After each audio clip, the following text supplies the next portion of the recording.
नमस्कार दोस्तों, master story channel में आप सभी का स्वागत है। चलिए कहानी की तरफ चलते हैं। पूनम सुबह से ही परेशान थी। रसोई में बर्तन पटक रही थी तो अमित ने चिल्लाते हुए पूछा, आज कौन सा पहाड़ टूट गया जो तुम रसोई में बर्तन पटक रही हो? कभी आराम से काम नहीं कर सकती क्या? और अगर कोई बात है तो मुँह से बोल दो, यूँ बर्तन मत फोड़ो। तभी पूनम गुस्से में बोली, महीने के ख़त्म होने में अभी 5 दिन बाकी है, फिर भी मकान मालिक पैसे मांगने चला आया। इतने बड़े शहर में 5,000 किराया देना पड़ता है। बच्चों के फीस की रिमाइंडर आने लगे हैं स्कूल से। राशन भी ख़त्म होने को आया है। तुमसे तो कुछ होता नहीं, सब कुछ घर में रहकर मुझे भुगतना पड़ता है। अमित बोला, तो क्या करूं? अपनी किडनी बेच दूं? कोशिश कर तो रहा हूं। ओवर टाइम भी शुरू कर दिया है। आज नहीं तो कल हालात बदल ही जाएंगे। थोड़ा सब्र तो रखो। देखो जी, इतना हाथ पैर मारने पर भी तुम्हें इतने सालों में क्या ही मिला? 10 साल हो गए हैं दिल्ली में रहते रहते। जितनी आमदनी नहीं है उससे तो दुगना खर्चा होता है। कितनी बार कहा है गांव की ज़मीन मकान बेच दो। जो पैसा आएगा उससे हम अपना काम धंधा शुरू करेंगे, खुद का मकान बनाएंगे और इस रोज़ की हाय हाय कीट कीट से मुक्ति पाएंगे। मगर नहीं, तुम्हें तो शर्म आती है अपने पिताजी से बात करने में। आखिर उनके मरने के बाद भी तो सब कुछ हमारा ही होगा। अपना नहीं तो बच्चों के बारे में क्यों नहीं सोचते? तभी अमित बोला, अब ऐसा तो नहीं कि वह आज ही मर जाएंगे। तुम यह फालतू की बकवास किए जा रही हो मेरे माँ बाप के बारे में। पूनम, तुम सही कहती हो, हमें मदद मांगनी चाहिए, लेकिन मैंने उनसे कितनी बार कहा कि हमारे साथ आकर रहो, अच्छा घर ले लेंगे, कोई छोटा मोटा काम कर लेंगे, लेकिन वह कहते हैं गांव की हवा पानी ही उन्हें सुहाती है। गांव छोड़कर यहाँ काल कोठरी जैसे मकान में नहीं रहेंगे। अजी, आपका दिमाग खराब है, जाकर थोड़ा प्यार से बोलो, इकलौते बेटे के लिए ज़रूर पिघल जाएंगे।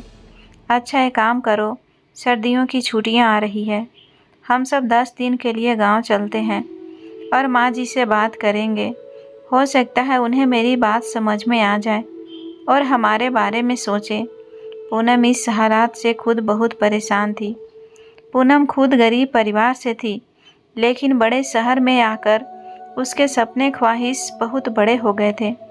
वह कैसे भी अपना खुद का घर खरीद बिजनेस कर अपना रहन सहन सुधारना चाहती थी, ताकि अपनी सहेलियों में अपनी धाक जमा सके। इसकी सहेलियां बहुत पैसों वाली थी और उनमें झूठी शान बढ़ाकर शामिल होती रहती थी।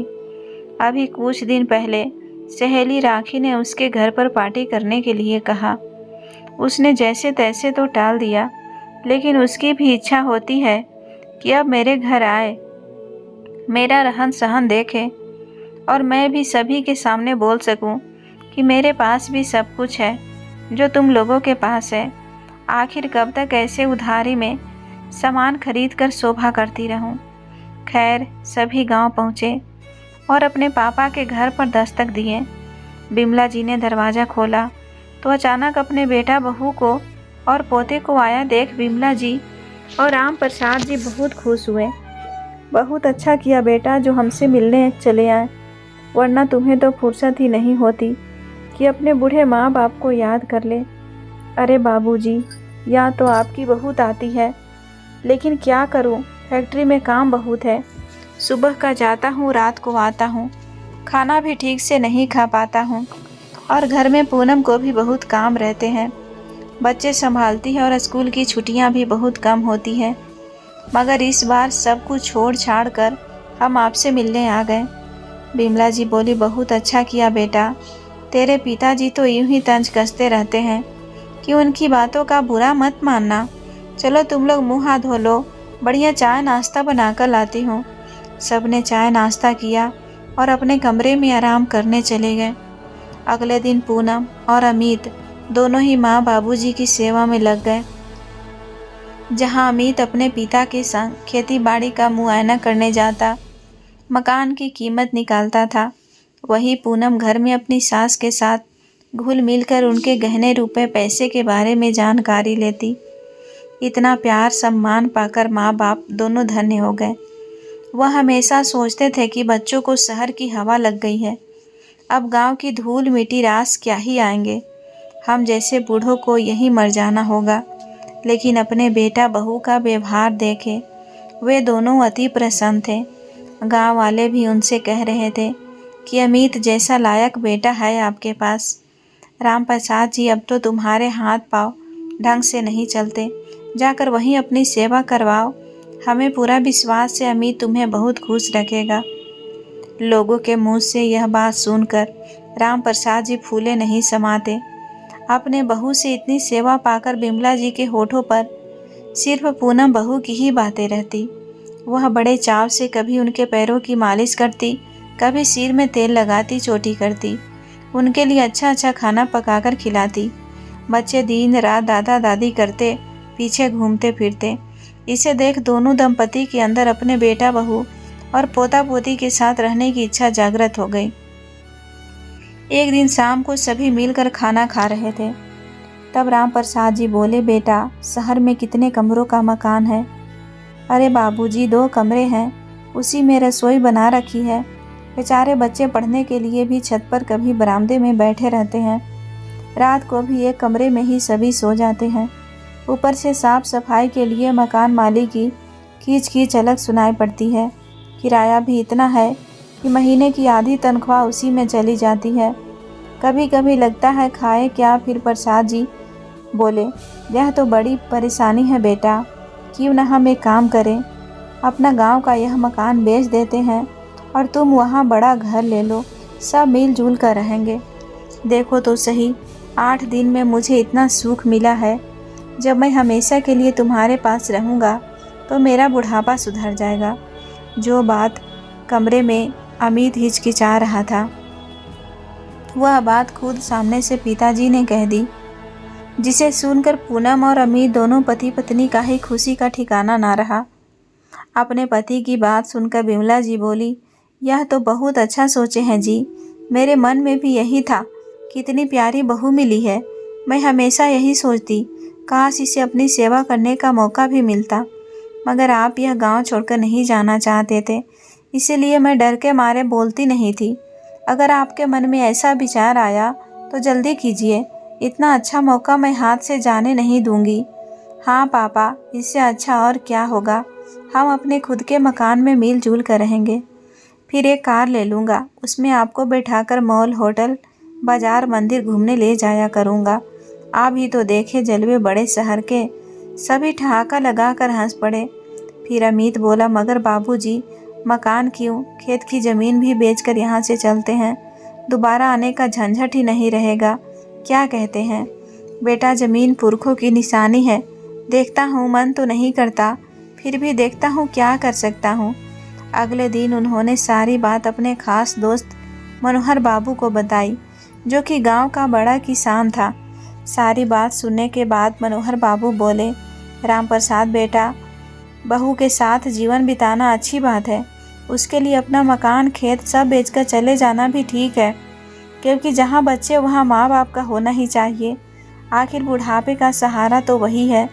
मगर मेरा एक सवाल था दोस्त, अगर तुम्हें बुरा ना लगे तो आजकल अखबारों मोबाइलों में ऐसी ऐसी खबरें आती है जिनको सुनकर कलेजा मुँह को आ जाता है। माँ बाप को सड़क किनारे भीख मांगने छोड़ देते हैं, या फिर ट्रेन में बैठाकर भूल जाते हैं, हरिद्वार वृद्धाश्रम में छोड़ देते हैं। मैं नहीं चाहता ऐसी दुर्घटना तुम्हारे साथ हो, इसीलिए जो भी फैसला लेना सोच समझ कर लेना। अरे दोस्त, वह कोई मूर्ख बदनसीब बेटा होता होगा जो अपने जन्म देने वाले माँ बाप को दर दर की ठोकरें खाने के लिए छोड़ देता होगा। ऐसे बेटा होने से तो वंश ना होना ठीक है। देखो भाई, बहू बेटा पर विश्वास रखो, पर अंधविश्वास नहीं करना। थोड़ा मुझ पर भरोसा रखो। चलो अभी मैं चलता हूँ, मुझे कुछ काम है। अगले दिन सब कुछ बेचकर अमित सभी को लेकर शहर आ गया। सब बहुत बढ़िया चल रहा था। राम प्रसाद जी ने बेटे को 3 कमरों का नया घर दिलवाया। कुछ पैसा बच्चों की पढ़ाई के नाम एफडी में जमा करा दिया। पूनम अपने सास ससुर की खूब सेवा करती। कभी बाहर जाना होता तो बच्चों को उनके भरोसे छोड़ निश्चिंत होकर चली जाती। मगर धीरे धीरे घर का सारा कामकाज बिमला जी के कंधों पर आ गया। इतने बड़े घर की साफ सफाई, बच्चों का टिफिन, खाना, देखभाल करना उनके लिए थोड़ा मुश्किल होने लगा। उस पर आए दिन बहू अपने किटी पार्टी, जन्मदिन पार्टियां करती रहती, जिसकी वजह से रसोई का सारा काम बिमला जी को संभालना पड़ता। कल बेटा बहू की शादी की सालगिरह थी। बिमला जी ने रसोई का काम तो संभाल लिया, मगर रात होते होते उनके हाथ पांव अकड़ गए। जैसे तैसे रात में खाना खाया, सोचा रसोई की साफ सफाई सुबह कर लेगी, मगर सुबह तक उन्हें बहुत तेज बुखार आ गया। जैसे तैसे अपने बेटे के आगे गिड़गिड़ाकर उसके हाथों से दवा मंगवाई। पूनम को जैसे ही पता लगा सास बीमार है, तो उसकी देखभाल करने की वजह अपने सहेलियों के संग घूमने फिरने निकल जाती। बच्चों के लिए बाजार से खाना ऑर्डर कर देती। बड़ी मुश्किल से राम प्रसाद जी ने बिमला जी के लिए खिचड़ी बनाई और उन्हें दवा दे दी। 2 दिन बाद बिमला जी की तबीयत थोड़ी ठीक हुई तो वह उठकर काम करने लगी। तब राम प्रसाद जी उनका हाथ पकड़कर बोले, बस करो भाग्यवान, अब इस समय में तुमसे यह सब नहीं होता। मैं देखता हूँ क्या कर सकता हूँ। आज आने दो अमित को, तो दोनों से बात करूँगा। जब अमित और पूनम घर आई, तब अपने बेटा बहू से उन्होंने कहा, बेटा, कि उन्हें साफ सफाई के लिए काम वाली बाई लगा लो, क्योंकि अब तुम्हारी माँ से इतना काम नहीं होता। यह सुनते ही पूनम और अमित बोला, कभी तबीयत खराब हो जाती है, उसके लिए हम घर के नियम नहीं बदल सकते। और बाबूजी, मेरी तनख्वाह भी इतनी नहीं है कि घर खर्च निकल जाए, और बाकी के जो पैसे थे हमने घर खरीदने में लगा दिए। अब भाई को देने के लिए रुपए कहाँ से आएगा? पूनम और माँ मिलकर घर को संभाल रहे हैं, तो उन्हें संभालने दीजिए, आप बस आराम कीजिए। मगर राम प्रसाद जी जानते थे बहू तो किसी काम को हाथ लगाती ही नहीं, और बिमला जी कई दिनों से बीमार होकर भी काम काज में लगी है। बेटा, मैं तेरे लिए इतना किया, तो अपनी माँ के लिए काम वाले की व्यवस्था तक नहीं कर सकता। पूनम बहू को तो पार्टियों से फुर्सत नहीं, और फिर तो घर में रोज नया सामान लेकर आता है। कल की बात देख लो, तुमने पूनम को शादी के सालगिरह पर नया सोने का हार सेट लाकर पहनाया है। यह सब देखकर मुझे नहीं लगता कि पैसों की कोई तंगी चल रही है। तभी बहू पूनम तमतमाते हुए बोली, हद करते हैं बाबूजी, अब आप अपने घर में अपने बच्चों को नज़र लगा रहे हैं, जबकि आपको तो खुश होना चाहिए कि आपके बेटे ने बहू के लिए जेवर जोड़ा है। आखिर काम तो वह परिवार के ही आएगा ना। और फिर आप दोनों दिन भर करते क्या हैं? मुफ्त का खाना खाते हैं। थोड़ा हाथ पर चला लेंगे या अपने पोता पोती को संभाल लेंगे तो मर नहीं जाएंगे। बात बहुत बढ़ गई। राम प्रसाद जी को सहन न हुआ और गुस्से में बोले, तुम्हारी हिम्मत कैसी हुई मुझे इस तरह बात करने की? भूलो मत, मेरी वजह से आज तुम इतने बड़े घर की मालकिन बनी हो। कोई एहसान नहीं किया। बाबूजी, अपने हर माँ बाप अपने बच्चों के लिए करते हैं। आखिर घर अपने बेटे के लिए ही खरीदा है, वह भी इतने सालों बाद तड़पा तड़पा कर। अब जाकर हम तो सुकून से जी रहे हैं, तो बाबूजी को चैन नहीं पड़ रहा। और माँ जी, गाँव में अकेले ही तो सारा काम करती थी ना, अब शहर आते ही उन्हें नौकर चाहिए। तभी अमित चिल्लाया, आप लोग झगड़ा मत कीजिए, अड़ोस पड़ोस के लोग सुन रहे होंगे। बाबूजी, मैं कुछ करता हूँ, आप अपने कमरे में आराम कीजिए। बेटे की बात सुनकर राम प्रसाद जी और बिमला जी दोनों अपने कमरे में चले गए। तब अमित पूनम का हाथ खींचते हुए उसे कमरे में ले गया। चप्पल घिस घिस कर पैरों में घाव बन गए थे, मगर किराए के मकान से छुटकारा नहीं मिला था। देखो जी, तुम पहले भी किसी काम के नहीं थे। मेरी वजह से आज इतना बड़ा घर और रुपए पैसा मिला है। मैं तो जैसी थी वैसी ही हूँ और रहूँगी, तो कोई मुझे पार्टियों में जाने आने से नहीं रोक सकता। अगर कुछ करना है तो अपने माँ बाप को वापस गांव का रास्ता दिखाओ। तमतमाते हुए पूनम बोली, गांव किस मुंह से भेजूं? सब कुछ तो बेचकर यहाँ पर आ गए, अब क्या झोपड़ी बना कर देता हूँ? फिर पूनम बोली, कोई बात नहीं, शहर में रहने का मन है तो वृद्धा आश्रम में छोड़ आओ। कभी कभार जाकर मिल ले आना, ज़्यादा हो तो फल मिठाई भी दे आना, नहीं तो मैं बता देती हूँ, मैं अपने मायके चली जाऊँगी। अमित बेचारा धम से बिस्तर पर बैठ गया। सोचने लगा, माँ बाबूजी का साथ दिया तो पत्नी और बच्चे छूट जाएंगे, और अगर पत्नी बच्चों का साथ रहा तो माँ बाबूजी का छोड़ना ही पड़ेगा। मगर घर की सुख शांति के लिए फैसला तो लेना ही होगा। अब ऐसे गहन चिंतन करने की ज़रूरत नहीं है। कल हमारी फ्लाइट है, पहले ज़रा हम घूम फिर आते हैं, फिर आकर इस मुसीबत से कैसे छुटकारा पाना है सोच लेना। लेकिन पूनम तुम ही सोचो, वे लोग वृद्धा आश्रम में कैसे रह पाएंगे। तुम थोड़ा एडजस्ट कर लो, अच्छा रहेगा। सोचो उनके यहाँ रहने से कितने फ़ायदे हैं। तुम बच्चों को छोड़कर कितनी निश्चिंत से घूमने फिरने पार्टी करने जा सकती हो। साफ सफाई बागवानी की चिंता नहीं होती और माँ बढ़िया बढ़िया खाना भी बनाती है। मुझे तुम्हें परेशान नहीं करना पड़ता। बच्चे स्कूल से आते हैं, उन्हें दादी दादी का प्यार मिल जाता है। और देखा, जब कभी हमें घूमने जाना हो तो घर में ताला भी नहीं लगाना पड़ता। फ्री की चौकीदारी अलग। उन दोनों के इस घर में रहने से बहुत फ़ायदे हैं, थोड़ा समझो।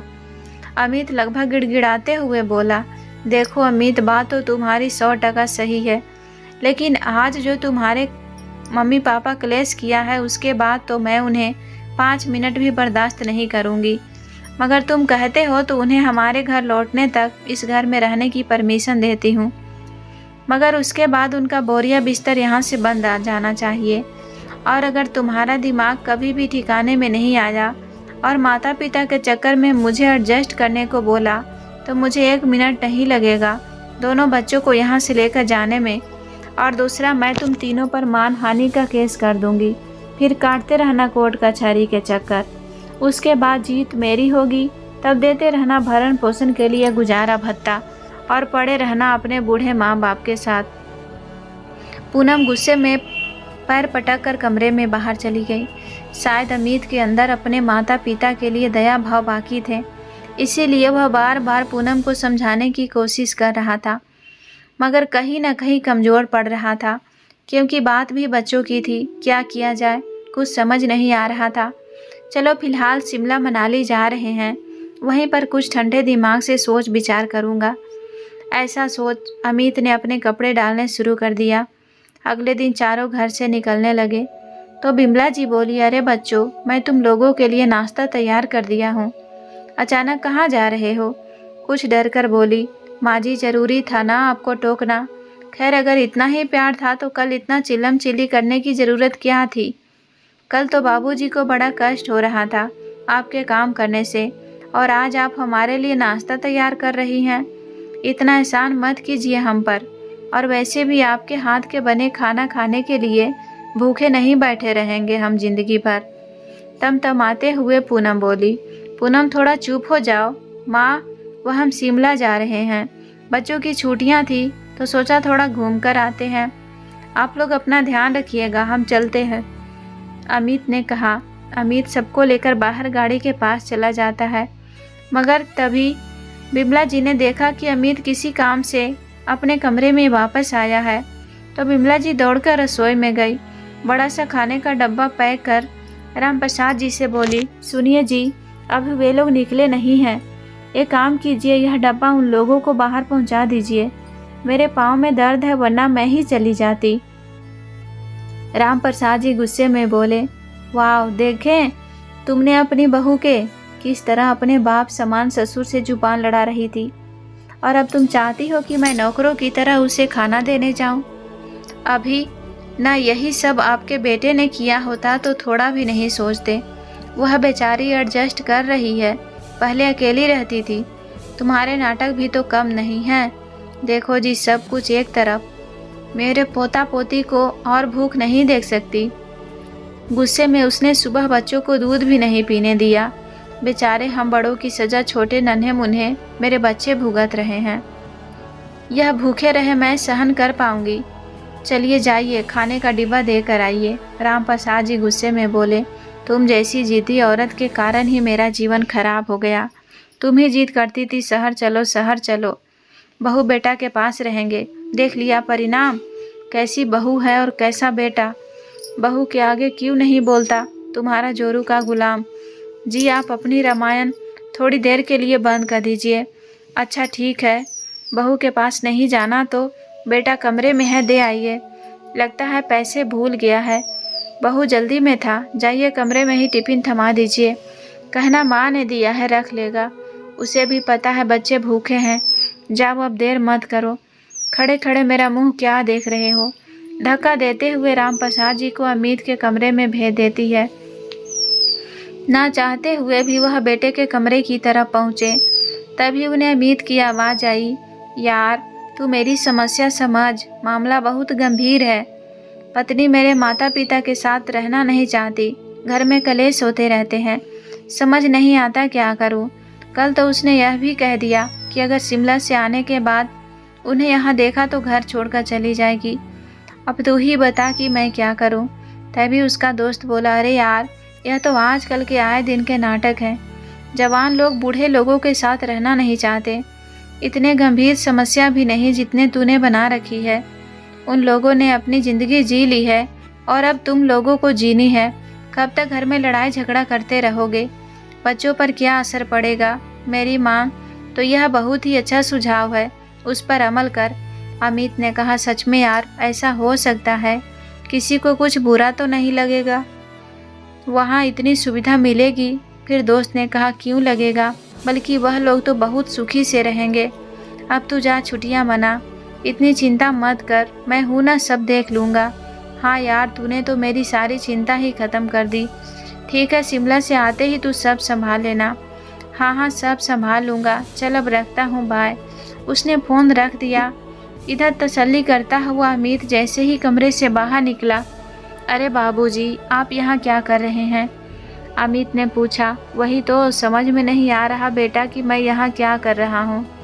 मतलब मैं कुछ समझा नहीं पापा। बेटा अगर तुम समझते तो आज घर के हालात कुछ और होते, मगर यह तुम्हारी माँ है ना, महामूर्ख औरत है, बेटे के मुंह में अंधी हो चुकी है। देखो तो बहू ने कितना कुछ कहा, क्या क्या नहीं किया हम लोगों के साथ, फिर भी उसे भूखा नहीं देख सकती। हुई ना बच्चों के मुंह में अंधी। मुस्कुराते हुए टिफिन अमित के हाथों में थमा दिया।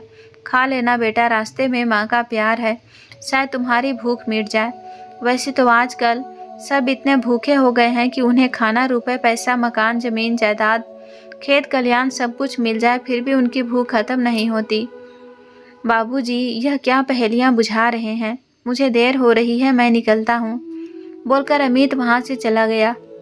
उसे जाता हुआ देख रामप्रसाद जी की आंखों में आंसू आ गए और मन में सोचने लगे, क्या इंसान यह दिन देखने के लिए बच्चे पैदा करता है?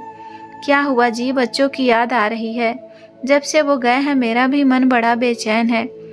अच्छे से लाड़ प्यार भी नहीं कर पाई, पता नहीं खाना खाया होगा या नहीं। हमें उन्हें कम से कम खुशी खुशी विदा तो करना चाहिए था। यह लड़ झगड़ कर जाना कोई अच्छी बात है? इतनी दूर जा रहे हैं, उनके साथ अपना आशीर्वाद भी भेजना चाहिए था। फिर अपने मन को समझाते हुए बोलती है, कोई बात नहीं, थोड़ी देर के बाद फ़ोन पर बहू बेटा से बात कर लूँगी। चुप हो जा भाग्यवान। गुस्से में लाल आंखें करते हुए रामप्रसाद जी बोले, बहुत हुआ तुम्हारा लाड़ प्यार। तुम जिन लोगों पर अपना इतना दुलार लुटा रही हो, तुम्हारे साथ क्या करने वाले हैं इसका तुम्हें पता भी नहीं है। और अगर मैं बता दिया तो तुम्हारे पैरों तले जमीन खिसक जाएगी। यह प्यार किस चिड़िया का नाम है यह भी भूल जाओगी कि तुम्हारा भी परिवार है। भांग खा लिए हैं क्या सुबह सुबह? कैसी बहकी बहकी बातें कर रहे हैं? क्या हुआ है मुझे बताइए? बिमला जी घबराते हुए पति से पूछती है। तुम सुनना चाहती हो तो सुनो। एक ही सांस में जो भी कुछ उनके मन में था सब कुछ बोल दिया। सुनते ही बिमला जी धम से कुर्सी पर बैठ गई। क्या इतना बड़ा धोखा, वह भी बेटे बहू से ही? हे प्रभु, यह सब देखने से पहले मुझे दुनिया से क्यों नहीं उठा लिया? तुम चिंता क्यों करती हो बिमला? मैं भी ऐसा सबक सिखाऊंगा कि जिंदगी भर अपने बाप को याद रखेगा, और यह उदाहरण हर बेटे के लिए होगा। अजी अब क्या कर लेंगे, क्या करने वाले हैं, मुझे भी तो बताइए। तुम चुप कर, बोलकर वह बाहर चले गए। 7 दिन की छुट्टी खत्म होने पर पूनम अमित बच्चों सहित घर लौट रहे थे। सच अमित, इस बार तो मज़ा आ गया। पहली बार हम इतनी दूर घर द्वार की चिंता किए बगैर घूमने गए थे। हसीन वादियों में दिल भी खुश हो गया। बच्चों ने भी बहुत इंजॉय किया। यह देखो कितनी सुंदर तस्वीर आई है हम सब की। अब तो घर में आराम करने का इरादा है। पूनम और अमित दोनों ही बातों में मस्त और व्यस्त कब घर आ गए पता ही नहीं चला। गाड़ी रुकते ही, तुम चलो मैं सामान उतारता हूँ, तुम बच्चों को लेकर आराम करने कमरे में पहुंचो। अरे अमित, घर में यह लड़कियां क्या कर रही है? आश्चर्य से पूनम ने अपने पति से पूछा। देखो तो, 2 बालकनी 2 बगीचे में बैठी है। तभी वहां से जाती एक लड़की को रोककर अमित ने पूछा, आप लोग कौन हैं और हमारे घर में क्या कर रहे हैं?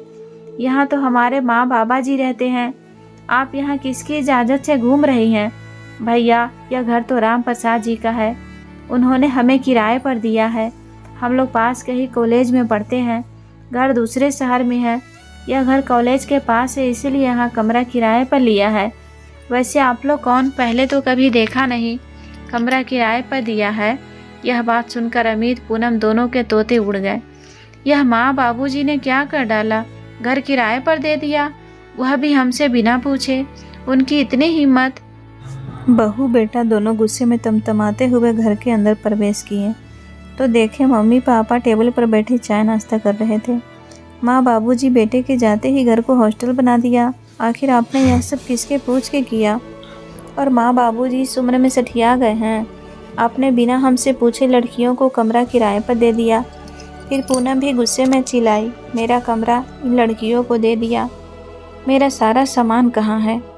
बाबूजी, घर में छोटी छोटी लड़ाई होती रहती है, मगर कोई ऐसे अपने बेटा को अपमानित करता है। अब आप ही बताइए, हम लोग कहाँ जाएंगे? और दूसरी बात, यह घर आपके बेटे का है, आपने हमसे बिना पूछे ही यह सब डिसीजन कैसे ले लिया? पूनम तिल मिलाते हुए बोली। आराम से चाय का कप टेबल पर रखते हुए राम प्रसाद जी बोले, कौन सा घर? किसका घर?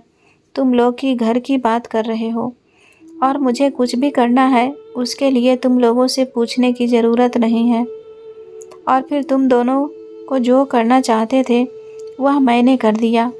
बस फर्क इतना है कि इस घर से हम दोनों जाने वाले थे, अब तुम दोनों चलते बनो। बाबूजी के मुंह से ऐसी बातें सुनते ही दोनों का मुंह खुला का खुला रह गया। फिर भी पूनम कहाँ पीछे रहने वाली थी? यह घर तो मेरे पति का है, आप किस हक से इसे किराए पर चढ़ा सकते हैं? बहू, शायद तुम भूल गई हो, यह घर तुम्हारी सास के नाम पर लिया गया है। पूछो अपने पति से, टैक्स बचाने के चक्कर में उसने महिला सीनियर सिटीजन के नाम पर रजिस्ट्री करवाई थी। पैसे बचाने थे, इसी चक्कर में बड़ी भूल कर दी, मगर इसकी भूल हमारे लिए अच्छी साबित हुई। मगर बाबूजी, आप भूल रहे हैं, पिता की प्रॉपर्टी में बेटे का पूरा अधिकार होता है। हम कोर्ट कचहरी कर आपसे अपना हक लेकर रहेंगे। आगे की सारी बात वकील साहब तुम्हें बताएंगे। इतने में वकील माधव और उनके गांव के खास दोस्त मनोहर जी वहां पहुंच गए। वकील साहब बोले, कानूनन इस घर पर तुम्हारा कोई हक नहीं, क्योंकि इस घर में लगा सारा पैसा राम प्रसाद जी के हक का कमाई का लगा है।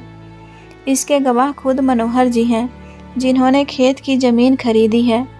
तो जो भी कुछ है सब राम प्रसाद जी का है, और उनकी मर्जी के बगैर तुम्हें फूटी कौड़ी नहीं मिल सकती।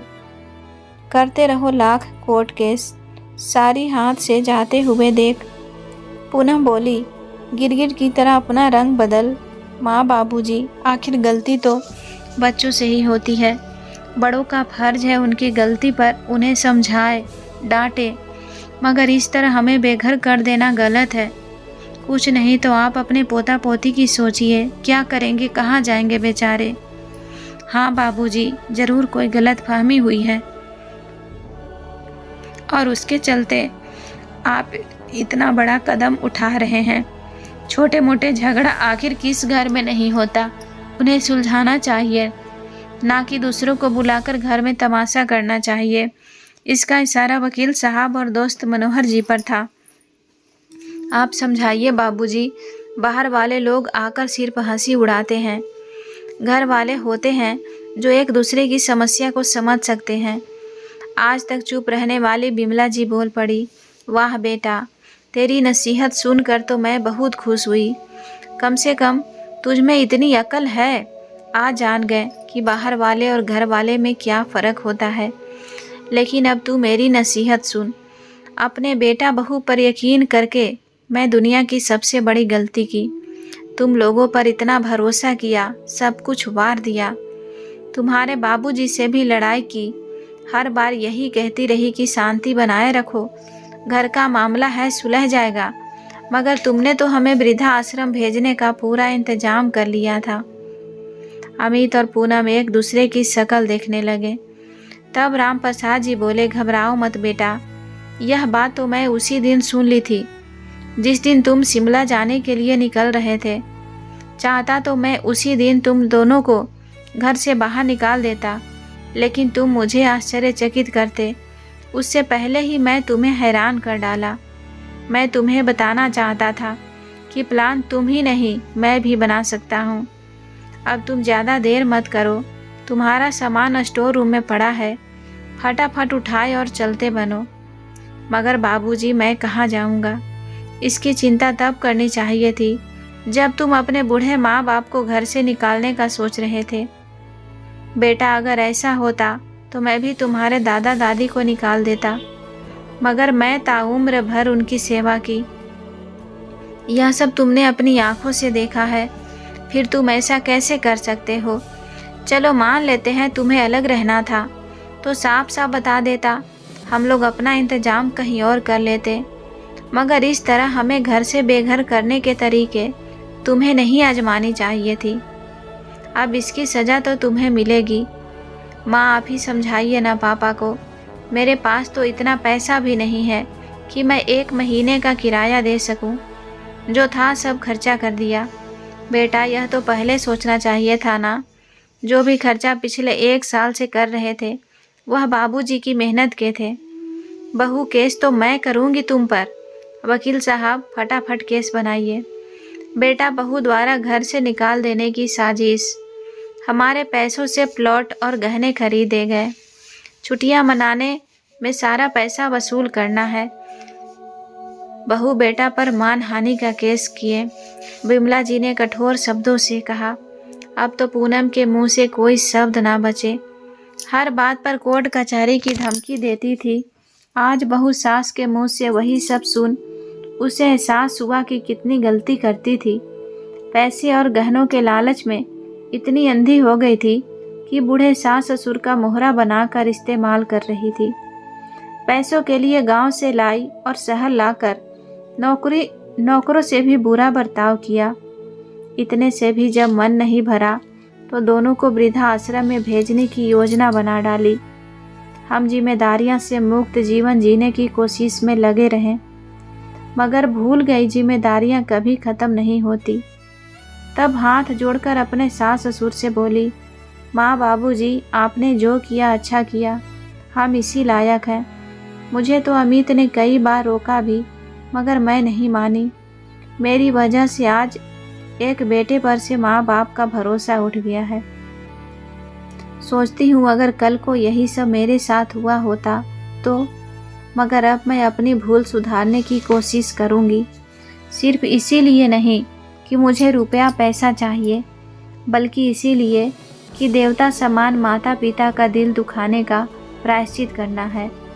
राम प्रसाद जी और विमला जी दोनों दोबारा अपने बेटों की बातों में नहीं आना चाहते थे। जब एक बार भरोसा उठ जाए तो दोबारा करने में बहुत मुश्किल होती है। फिर भी अंदर से मन पिघल रहा था, मगर बाहर से सख्त बने रहे थे, क्योंकि अब उनमें धोखा सहने की हिम्मत और ताकत दोनों नहीं थे। दोनों चुपचाप घर से चले गए। घर के पास के मकान किराया पर ले लिया ताकि माँ बाबूजी का ख्याल रख सके। कभी सामान लेने के बहाने तो कभी माँ बाबूजी को देखने के बहाने दोनों घर के चक्कर काटा करते थे। पूनम पहले जैसी नहीं रही। वह अपनी सास के लिए कभी पसंद की सब्जियां बनाकर लाती तो कभी बाबूजी के लिए मिठाई लेकर आती। अमित भी बहाने से बात करने की कोशिश करता, मगर अब सास ससुर हाँ या ना में ही जवाब देते। हाँ, बच्चों के साथ खूब हंसते बोलते। घर में कमाई का जरिया अमित की तनख्वाह थी। खर्च बढ़ रहे थे, इसीलिए पूनम ने अपनी फिजूल खर्ची बंद कर दी और एक टिफ़िन सेंटर शुरू कर दिया, जिसके 2 मकसद हैं। पहले तो कमाई और दूसरा माँ बाबूजी के घर पर निगरानी। उसे अच्छे से पता था कि वह लोग कभी आगे से बुलाएंगे नहीं, मगर पूनम और अमित जानते थे अब बाबूजी की तबीयत थोड़ी खराब रहती है। उन्हें अस्थमा था और अब फेफड़ों भी साथ नहीं देते थे। उनका ध्यान रखना जरूरी हो गया था, मगर अब वही बेटा बहू पर विश्वास नहीं करते थे। लेकिन अब बेटा बहू ने भी विश्वास जीतने की ठान ली थी। एक दिन पूनम लड़कियों को डब्बा पहुंचाने घर पहुंची तो देखा बाबूजी हॉल में बेहोश पड़े थे। पीछे से बिमला जी मंदिर से पहुंची। उन्हें ऐसी हालत में देखकर रोना पीटना चालू कर दिया। माँ जी चुप हो जाइए, इस तरह रोने चिल्लाने से कुछ नहीं होगा। चलिए बाबूजी को उठाकर पलंग पर लेटा देते हैं। खबरदार, जो इन्हें हाथ भी लगाया तो। बिमला जी तमतमा गई। दूर हो जा मेरी नज़रों से। आज तुम्हारी वजह से ही तुम्हारे ससुर जी की यह हालत है। ना तुम हमको ऐसे धोखा देती, ना हम ऐसे घूट घूट कर जी रहे होते। अच्छा भले गांव में सादा जीवन जी रहे थे। ना जाने क्या सूझी जो तुम लोगों के छल कपट में फंस गए और अपना सब कुछ बेचकर यहाँ शहर आ गए। उसके बाद क्या कुछ नहीं किया हमारे साथ। तुमको क्या लगता है यह सब जो हुआ उससे हमें कुछ सुख मिला? पहले जो बिमला जी अपनी बहू पर जान छिड़क रही थी, आज वही उसे कोसों दूर जा रही थी, जिसे पूनम को बहुत आत्मग्लानि हो रही थी। कहीं न कहीं वह भी सब घटनाओं का मुख्य कारण थी। माँ जी, मैं आपकी हर एक बात मानूंगी। आप कहेंगे तो कभी मैं आपको अपनी शक्ल नहीं दिखाऊंगी, मगर अभी बाबूजी को डॉक्टर की जांच की बहुत ज़रूरत है। शायद इन्हें दिल का दौरा पड़ा है, इसीलिए पहले हम उन्हें अस्पताल लेकर चलते हैं। मगर बिमला जी तो जैसे पति की हालत देखकर पगला गई थी। उन पर पूनम की किसी बात का असर नहीं हो रहा था। पूनम ने तुरंत एम्बुलेंस और अमित को फ़ोन किया। अमित को आने में देर लग गई, मगर तब तक एम्बुलेंस आई। उसने फटाफट बाबूजी को अस्पताल पहुंचाया। डॉक्टर से बात करना, इलाज, दवा के लिए अस्पताल भागा दौड़ी सब कुछ करती रही। तभी अमित दूर से लौट कर आया। यह सब क्या हो गया? पूनम कुछ बोलती उससे पहले ही बिमला जी ने चिल्लाना शुरू कर दिया। यह सब तेरी और तेरी बीबी की वजह से हुआ है। हमारा सब कुछ तो लूट लिया तुम लोगों ने, अब हमारी जान भी लोगे। छोड़ क्यों नहीं देते हमारा पीछा? क्यों घर में बार बार आते हो, अपनी शक्ल दिखाते हो, जो तुम्हारा धोखा और फरेब हमें याद दिलाती है? कहीं अभी भी तुम लोगों की कोई गंदी चाल तो नहीं? पूनम बहू, कहीं तुमने ही तो कुछ नहीं किया? क्योंकि उस वक्त तुम ही घर में अकेली थी। बाबूजी से कुछ कहा तो नहीं तुमने, जिसके कारण उन्हें दिल का दौरा पड़ गया। ज़रूर रुपया पैसा मांगा होगा और उन्होंने इनकार कर दिया होगा। बोलो, यही हुआ है ना? बिमला जी बाबरी सी अपनी बहू पर इल्ज़ाम लगा रही थी। तभी डॉक्टर आए और बोले, अम्मा जी, यह अस्पताल है, यहाँ ज़ोर ज़ोर से बातें ना कीजिए। अगर आपको लड़ाई झगड़ा करना ही है तो बाहर चले जाइए। तब बिमला जी बोली, नहीं, मैं कहीं नहीं जाऊंगी। अगर निकलना है तो इन दोनों को निकालो। चलो यहाँ से निकल जाओ, मैं उनकी शक्ल नहीं देखना चाहती। माँ जी, आप क्या कर रही हैं? अगर आपकी बहू ने सही समय पर अपने ससुर को अस्पताल नहीं पहुँचा होता तो राम प्रसाद जी को बचाना मुश्किल हो जाता। घर में जो भी विवाद हो, कम से कम अभी तो शांति बनाए रखिए। गुस्से से डॉक्टर बोलकर चला गया। उसकी बात मानकर बिमला जी थोड़ा शांत हो गई, मगर उसके दिल और दिमाग में उठते सवाल ज्वालामुखी की तरह फूट रहे थे। उनकी शक की सुई पूनम पर ही अटकी ही थी। हो न हो बहू ने ही कुछ किया हो। बिमला जी की बात सुनकर पूनम बहुत आहत हुई। अमित का हाथ पकड़कर बोली, सुनिए जी, मैंने कुछ गलत नहीं किया। मैं तो वहाँ सिर्फ टिफ़िन देने गई थी, साथ में माँ बाबूजी की सेहत का हाल चाल लेने गई थी। जब मैं वहाँ पहुँची, बाबूजी तड़प रहे थे। मैं रसोई में पानी लेने गई, तब तक पापा जी बेहोश हो गए। मैंने उन्हें उठाने की बहुत कोशिश की। इतने में माँ जी आ गई और ज़ोर ज़ोर से चिल्लाकर ना जाने कैसे कैसे इल्ज़ाम लगाने लगी। देखिए जी, पहले जो हमसे गलतियाँ हो गई, हम सुधारने की पूरी कोशिश करते रहे हैं। मान भी लिया, कोई इतनी जल्दी माफ़ी नहीं करेगा, क्योंकि हमने काम ही ऐसा किया था। लालच में अंधे होकर अपने माँ बाबूजी को वृद्धाश्रम में छोड़ने का सोचा था, मगर मेरी सोच इतनी गिरी हुई नहीं है कि मैं इन्हें मारने की सोचूंगी। छी, ऐसा मैं सपनों में भी नहीं सोच सकती। आप माँ को समझाइए ना। तभी लंबी सांस लेकर अमित बोला, नहीं पूनम, अब मैं क्या बोल सकता हूँ। तुमने जो कुछ भी किया माँ उसे माफ़ नहीं कर पा रही है, और अगर बाबूजी को कुछ हो गया तो मुझे लगता है वह तुम्हारी शक्ल भी नहीं देखना चाहेगी। जो कुछ भी हुआ अकेले मेरे लालच में हुआ। आप भी सब कुछ चाहते थे। उन्होंने पैसा भी अपने बेटे और बेटे के बच्चों की खुशी के लिए दिया था, मगर आज सारा इल्ज़ाम एक बहू पर लगा दिया गया। माना मैंने अपने ऐशो आराम के लिए उन लोगों का उपयोग किया, लेकिन उस गलती का प्रायश्चित पिछले 2 सालों से कर रहे हैं। माफ़ ना करे ना सही, कम से कम मरने का इल्ज़ाम तो ना लगाए। अमित चुप हो गया, क्योंकि गलत कौन है इसका फैसला करने वाले हम कौन होते हैं।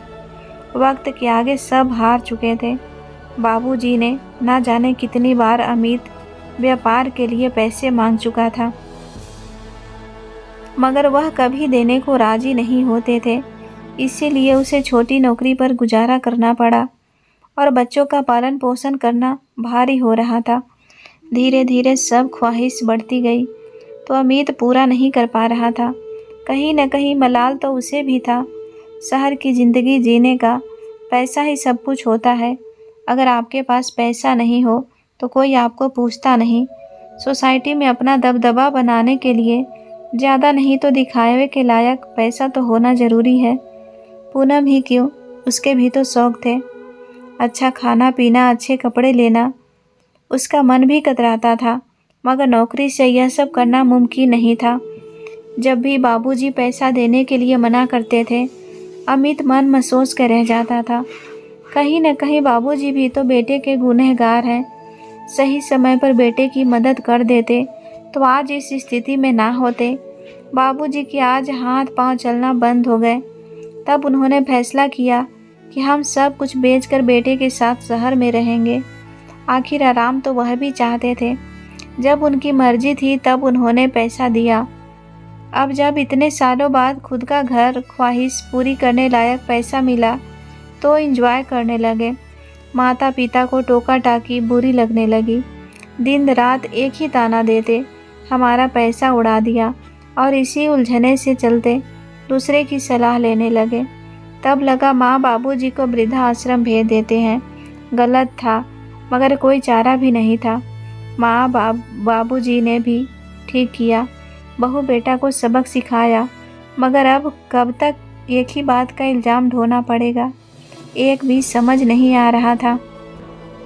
गलती अकेले पूनम की नहीं, अमित की भी थी, कह सकते हैं बाबूजी की भी थी, लेकिन इन सबको मारना पड़ेगा, क्योंकि स्वार्थी सिर्फ बहू बेटा थे, बाबूजी नहीं।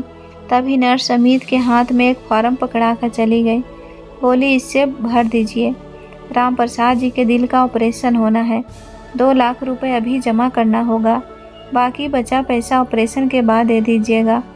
पैसों के बारे में सुनते ही बिमला जी कपकपाने लगी। मुझे तो कुछ पता नहीं है कि पैसा कहाँ है और किधर है। अब इतना सारा पैसा कहाँ से लाऊंगी, बोलकर रोना शुरू कर देती है। तब पूनम बोली, माँ जी शांत हो जाइए, मैं देखती हूँ क्या कर सकती हूँ। तू चुप कर, सब तेरी वजह से हुआ है। तू अभी भी अस्पताल में क्या कर रही है? चल निकल जा यहाँ से, तेरी ज़रूरत नहीं है। यह बोलकर ज़ोर ज़ोर से रोने लगी। अमित और पूनम समय की नज़ाकत को समझ पैसों की व्यवस्था करने निकल पड़े। थोड़ी देर बाद दोनों ने अस्पताल में पैसा जमा करवा दिया। राम प्रसाद जी का ऑपरेशन अच्छे से हो गया। 2 दिन बाद जब उन्हें होश आया तो देखा उनके पास बिमला जी बैठी हुई थी। राम प्रसाद जी को जगा हुआ देख पहले तो वह बहुत प्रसन्न हुई, फिर बोली, आप ठीक हैं? डॉक्टर साहब यहीं हैं, कुछ चाहिए हो तो बताइएगा। बहू पूनम को बुलाओ। खड़ी आवाज़ में राम प्रसाद जी बोले, क्यों उस मनहूस का नाम ले रहे हैं जी? पहले आप ठीक हो जाइए, घर चलिए, फिर जो सज़ा देना है उसे हम देते रहेंगे। इस बार हम साफ कह देंगे मोहल्ले से ही दूर चली जाए। ताकि दोबारा हमारे घर में ताकने झांकने कभी ना आए। गुस्से में तमतमाते हुए बिमला जी ने पिछली सारी बातें बोल दी। बेटा बहू को बुलाओ, तभी बताऊंगा क्या कहना चाहता हूँ। पति की इच्छा मान बिमला जी ने बाहर आकर बहू बेटा दोनों को अंदर बुलाया। दोनों के अंदर आते ही राम प्रसाद जी बोले, बिमला, बहू की वजह से कुछ भी नहीं हुआ है। मैं यहाँ अकेला चक्कर खाकर गिर पड़ा था, तभी बहू ने मुझे उठाने की कोशिश की, पानी पिलाया, कहती रही बाबूजी आपको कुछ नहीं होगा। इतने में तुम आ गई और तुमने आते ही ज़ोर ज़ोर से चिल्लाना शुरू कर दिया। मैं इशारों में तुम्हें चुप रहने को कह रहा था, मगर तुम नहीं समझी और मैं बेहोश हो गया। मैं अभी डॉक्टर से भी पूछा तो पता चला कि तुमने बहू को क्या कुछ नहीं कहा। फिर भी उसने मेरी जान बचाने के लिए अपनी मेहनत का पैसा और गहना सब कुछ बेचकर मेरे इलाज पर खर्च कर दिया।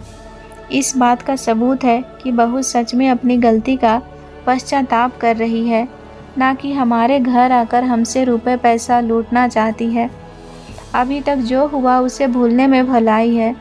मैं चाहता हूँ बेटा बहू और बच्चे हमारे साथ आकर रहे, और अगर कोई परेशानी है तो मिलजुल कर हल करें। पूनम बहू, तूने मेरी जान बचाकर साबित कर दिया कि तुम सच में अपनी की गई गलती के पश्चाताप कर रही हो। बेटा मैं तुम्हें माफ़ किया, और अमित मैं जानता हूँ तू शुरू से अपना डिपार्टमेंट स्टोर खोलना चाहता था, मगर हर बार मैंने तुझे पैसे देने से इनकार कर दिया, जिसकी वजह से हमेशा पैसों की तंगी तुझे बनी रही। लेकिन अब मैं तुझे तेरा सपना सच करने के लिए पैसा तो दूंगा ही, साथ में तेरी दुकानदारी में हाथ भी बटा दूंगा, ताकि यह बहू द्वारा दी गई जिंदगी मैं अच्छे से जी सकूं। राम प्रसाद जी की बात सुनकर बिमला जी बोली, पूनम बहू मुझे माफ़ कर दो। मैं भी ना जाने क्या क्या इल्ज़ाम तुझ पर लगाती रही, मगर तू चुपचाप सब सह गई, क्यों कुछ नहीं बोला। सच बहू, मैं अपने किए हुए पर बहुत शर्मिंदा हूँ। माँ आप मुझसे माफ़ी मत मांगो, गलती तो मैं की थी, जिसकी सज़ा मैं भुगत रही हूँ। मेरे कर्म ही ऐसे थे, तो मेरे साथ यह सब होना लाजमी था। जब हम कोई बड़ी गलती करते हैं तो उसका दाग आसानी से छुटा नहीं पाते हैं। और फिर आप तो मेरी माँ समान हैं, आपके कहे का बुरा मानना नहीं। मैं भी अब अपनी गलती का भुगतान करूँगी। तेरे टिफ़िन सेंटर में मुझे भी नौकरी दे देना। आम का अचार, चटनी बनाना, सब्जियों की काट छाँट करना मैं खूब अच्छे से जानती हूँ। माँ जी आप भी ना और कितना पाप चढ़ाएंगी अपनी बहू पर अगर बाबूजी ने मुझे मौका दिया है तो मैं आपकी खूब सेवा पानी करूँगी। आप बस बैठे बैठे हुक्म दीजिएगा, मुस्कुरा कर बोली। अंत भला तो सब भला। अब वह परिवार खुशी खुशी एक साथ जीवन व्यतीत कर रहे थे। दोस्तों उम्मीद करती हूँ आपको कहानी पसंद आई होगी। कहानी पसंद आए तो वीडियो को लाइक करें। ऐसे ही कहानी सुनने के लिए हमारे चैनल को सब्सक्राइब कर लें। धन्यवाद।